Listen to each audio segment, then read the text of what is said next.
Hi friends, pepper chicken எப்படி செய்யலாம் பார்க்கலாம் வாங்க. தேவையான இன்க்ரீடியன்ஸ் எல்லாமே நான் டிஸ்கிரிப்ஷனில் லிஸ்ட் பண்ணியிருக்கேன், செக் பண்ணிக்கோங்க. 3 டேபிள் ஸ்பூன் எண்ணெய் ஊற்றிக்கிறேன்.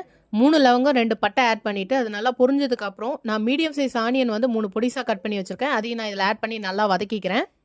வெங்காயம் வதங்கினதுக்கப்புறம் நான் நீல வாக்கில் கீறின 2 பச்சை மிளகாய் இதில் ஆட் பண்ணிக்கிறேன். அதுக்கப்புறம் 3 காஞ்ச மிளகா நான் கிள்ளி போட்டுக்கிறேன் இதில்.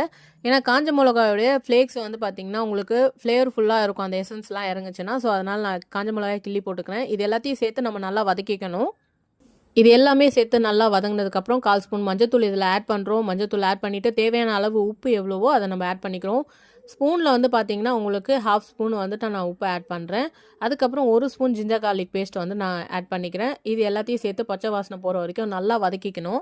வதங்கினதுக்கப்புறம் நான் 1 ஸ்பூன் ஜீரக பவுடர், 1 ஸ்பூன் பெருஞ்சீரக powder, 1 spoon pepper powder add பண்ணிக்கிறேன். இது நான் ரெடிமேடாக கடையில் வாங்கியிருந்தேன் இந்த பவுடர்லாம்.